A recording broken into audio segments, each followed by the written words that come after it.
Walker, thanks for your time. What going into these three games? Obviously, you're going to be playing in cold weather. What is there an advantage for you guys playing in cold weather? And at the same time, what potential problem does it present for a team like yours? Well, I for one, I'm really excited. I look back at some of my first times watching the men's national team and seeing that game in Colorado against Costa Rica sticks out in my head. And I was even talking to my wife over the break. I was like, man, I want it to be freezing. I want it to be cold. I want it to snow. I want to be a part of something so iconic that I saw and really remember growing up. That's exciting to me. So I think the guys were ready to embrace it, embrace the cold. And it'll be a really good environment for us fan-wise as well. Next will be Doug Mcintyre. I asked all about CONCACAF's announcement that they're going to implement VAR, so I want to ask you that as well. And I also want to ask about Jordan Morris, a guy you played with and again for a long time. Where do you see him? You know what he's capable of when he's fully fit. And at his best, where is he right now based on what you've seen? Thanks so much. Yeah, Jordan's obviously one of my really close friends. Have loved watching his development in Seattle and with the team, with the U.S. team. He's looked great. He's looked really fit. He's getting really confident each and every day. And I think he's a guy who's an absolute game changer for us in terms of bringing a different dimension, bringing a different dynamic to the team. And his ability just to get behind the line and cause problems for the opponent is huge. And something that I think we've missed a little bit and certainly hope that he can have some sort of impact over these next three games. VAR? And in terms of VAR, no, look, VAR's had, it's instances where sometimes you still watch the replay and you're like, how do they still call that a certain way? But at the end of the day, I do think that in theory and with how it can be implemented, it can be something that is an equal playing field for both teams. So no problem for us. It shouldn't change anything about how we play or anything like that. Next will be Charles Bone from MLSsoccer.com. Hi, Walker. Thanks for speaking today. It's a topic that's been, I'm sure, on your minds, but the challenge for MLS-based players competing for spots against European players for this window with you guys being in your off-season, match fitness versus, kind of having to come back early. I just wonder what your outlook is, whether you think you can kind of overcome that maybe disadvantage and how the group is looking at it. Certainly it's different for domestic-based players versus the guys who are over in Europe right now. As you mentioned, just the rhythm of playing games. But that being said, December camp was important, I think, for a lot of us to just maintain rhythm, continue to have games and training, keep your fitness up. And really only taking, 9-10 days off right after that game and then right back into it.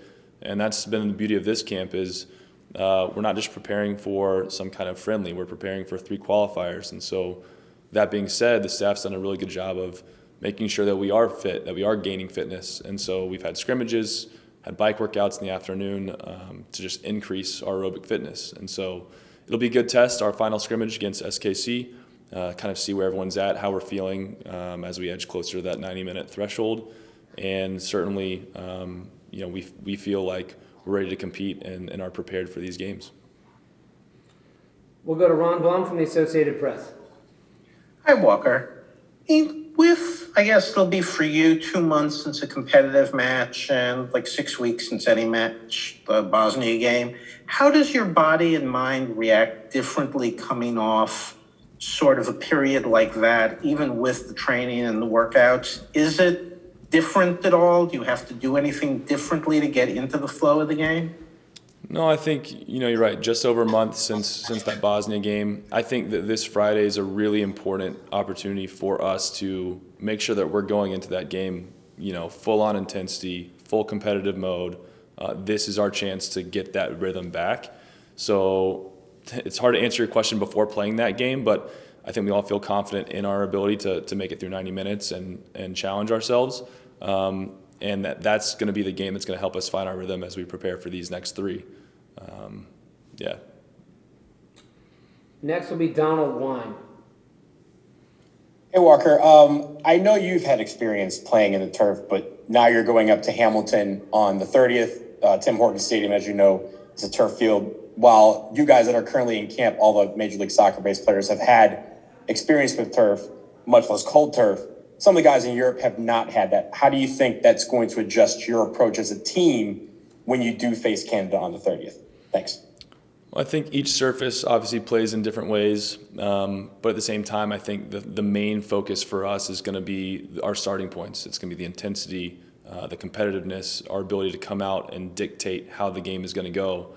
And I think the turf becomes secondary at that point. It's not a conversation of, be careful about how you play the ball because it might skip up a little bit or it might die a little bit. Sure, some things like that may be mentioned, but it's not going to be the primary focus for our group. It's going to be all about our mentality, our starting points, our tactics, and we're going to go from there. So I think they'll be excited just to be playing, representing their country, and that's going to take precedent over any type of field condition. Next will be Daniel Noro from Univision. Hi, Walker. Thank you for your time and doing this. El Salvador, again, it's the beginning of the second leg of the qualifiers. You weren't in that team that went to the Cuscatlán.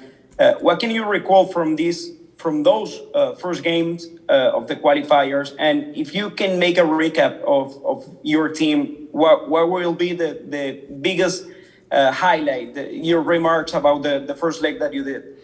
It was certainly an exciting game. It was our first qualifier. I think we learned a lot. We grew as a group. The atmosphere was amazing down in El Salvador, and we certainly had our chances. And I think looking back, it was the game that kind of got us our taste of World Cup qualifying for a lot of players. And so now with 8 games down, we do have more experience, and I'm hoping that being at home, being able to dictate the play a little bit more, create more opportunities, more goal-scoring opportunities, it's going to be a favorable game for us. So we're excited. We know that they're going to bring everything they have. They're in a spot where they kind of have to start winning games. So we're going to be prepared for that and make sure we try and leave there with 3. Next we'll go to Salvador Perez del Fierro. Hello, Walker. How are you? And nice to see you. It's from Gold.com. What do we can from this United team on the road of the 22 weekend? Thank you. Salvador, we had a little difficulty hearing you. Could you try repeating your question? Yeah. Can you hear me, Walker? Try again. Can you hear me? That's better. Thank you. Hi, Walker. How are you? It's Salvador from Gold.com. Nice to see you, Walker. Of the 2021. What do we can expect from the United States national team on this start of the 2022? I think we're going to be coming out knowing that our objective is to qualify for the World Cup, and that's going to be our one goal.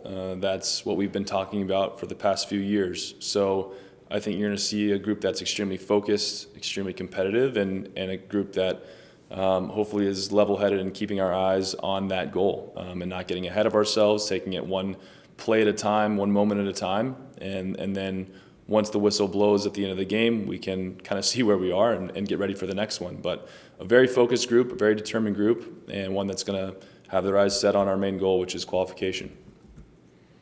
Next will be John Lupo.